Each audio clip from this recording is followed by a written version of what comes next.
नमस्कार। सीबीएसई में कुछ बहुत बड़े बदलाव होने जा रहे हैं और अगर आप या आपके घर में कोई स्टूडेंट है तो ये जानना बेहद जरूरी है।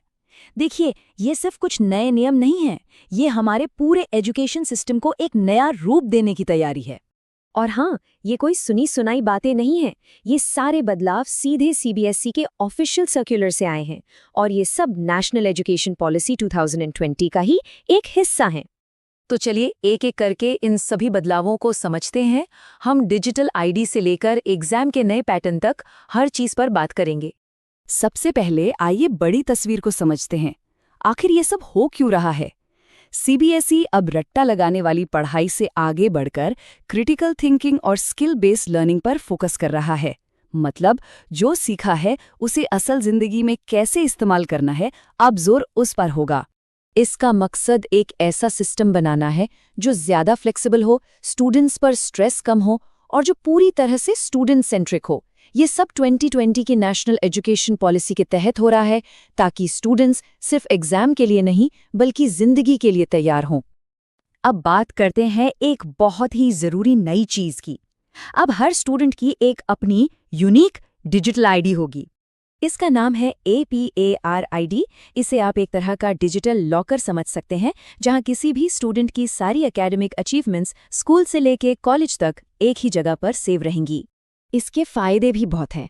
स्कूल या कॉलेज बदलने में आसानी होगी, एडमिशन या नौकरी के लिए डॉक्यूमेंट वेरिफिकेशन आसान हो जाएगा और एक इंस्टीट्यूशन से दूसरे में क्रेडिट ट्रांसफर करना भी मुमकिन होगा। और ये कोई दूर की बात नहीं है। 2025-26 के सेशन से ही क्लास 9 और 11 के रजिस्ट्रेशन के लिए APAR-ID को लिंक करना कंपल्सरी कर दिया गया है। इसकी जिम्मेदारी स्कूलों की होगी, लेकिन इसके लिए पेरेंट्स की सहमति भी लगेगी। तो ये तो हुई डिजिटल पहचान की बात। अब आते हैं उस चीज पर जिसका सबको सबसे ज्यादा इंतजार रहता है, यानी कि बोर्ड एग्जाम्स। यहाँ भी कुछ बहुत बड़े बदलाव होने वाले हैं। ये वाला बदलाव तो सच में एक गेम चेंजर है। 2026 से क्लास 10 के स्टूडेंट्स साल में 2 बार बोर्ड एग्जाम दे पाएंगे और सबसे अच्छी बात, दोनों में से जो बेस्ट स्कोर होगा वही फाइनल माना जाएगा। मतलब अब एक परीक्षा के प्रेशर से थोड़ी राहत मिलेगी। लेकिन जहां एग्जाम में इतनी फ्लेक्सिबिलिटी दी जा रही है, वहीं अटेंडेंस को लेकर नियम सख्त कर दिए गए हैं। अब क्लास 10 और 12 के बोर्ड एग्जाम में बैठने के लिए कम से कम 75% अटेंडेंस जरूरी होगी। आंसर शीट्स में भी एक नया नियम आ रहा है। साइंस और सोशल साइंस के पेपर में अब आंसर बुकलेट में सब्जेक्ट्स के लिए अलग अलग सेक्शन बने होंगे, जैसे साइंस में फिजिक्स, केमिस्ट्री, बायोलॉजी के लिए और सोशल साइंस में हिस्ट्री, ज्योग्राफी वगैरह के लिए। एक बात का खास ध्यान रखना होगा, अगर गलत सेक्शन में जवाब लिखा तो उसे चेक नहीं किया जाएगा। आपको याद होगा कि मैथ्स में बेसिक और स्टैंडर्ड का ऑप्शन पहले से ही है। अब सीबीएसई इसी 2 टियर सिस्टम को दूसरे मेन सब्जेक्ट्स के लिए भी लाने जा रहा है। जी हाँ, अब साइंस और सोशल साइंस में भी स्टूडेंट्स को स्टैंडर्ड और एडवांस्ड लेवल चुनने का ऑप्शन मिलेगा। इससे स्टूडेंट्स अपनी क्षमता और अपने फ्यूचर गोल्स के हिसाब से एग्जाम का डिफिकल्टी लेवल चुन पाएंगे। इसे धीरे धीरे लागू किया जाएगा।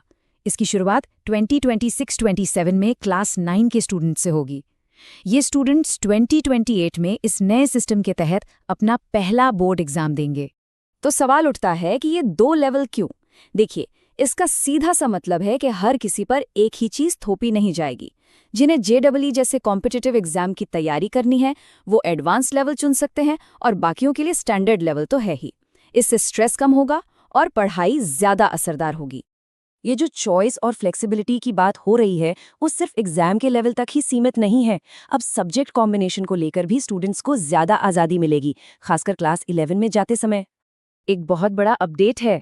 सीबीएसई ने साफ कर दिया है कि जिन स्टूडेंट्स ने क्लास 10 में बेसिक मैथ्स लिया था वो भी अगर चाहें तो क्लास 11 में स्टैंडर्ड मैथ्स ले सकते हैं। लेकिन इसमें एक शर्त है, स्कूल के हेड को ये देखना होगा कि क्या स्टूडेंट में स्टैंडर्ड मैथ्स पढ़ने की काबिलियत है। अगर उन्हें लगता है कि स्टूडेंट इसे संभाल सकता है तभी उसे परमिशन मिलेगी। तो इन सारे बदलावों का निचोड़ क्या है? स्टूडेंट्स, पेरेंट्स और टीचर्स के लिए इसके क्या मायने हैं? साफ है, अब फोकस रट्टा मारने से हटकर कॉन्सेप्ट को समझने और उसे अप्लाई करने पर होगा। इंटरनल असेसमेंट और अटेंडेंस पहले से कई ज्यादा जरूरी हो जाएंगे और सबसे बड़ी बात, स्टूडेंट्स के हाथ में अपने एकेडमिक रास्ते को चुनने की ज्यादा पावर होगी। तो अब सबसे बड़ा सवाल यही है कि जब एग्जाम का तरीका ही बदल रहा है तो तैयारी का तरीका कैसे नहीं बदलेगा। अब सिर्फ याद करने से काम नहीं चलेगा, स्किल्स पर ध्यान देना होगा। इसी सोच के साथ हम इस नए दौर में कदम रख रहे हैं। देखने के लिए आपका बहुत बहुत धन्यवाद। इस तरह की और जानकारी के लिए हमारे साथ जुड़े रहें।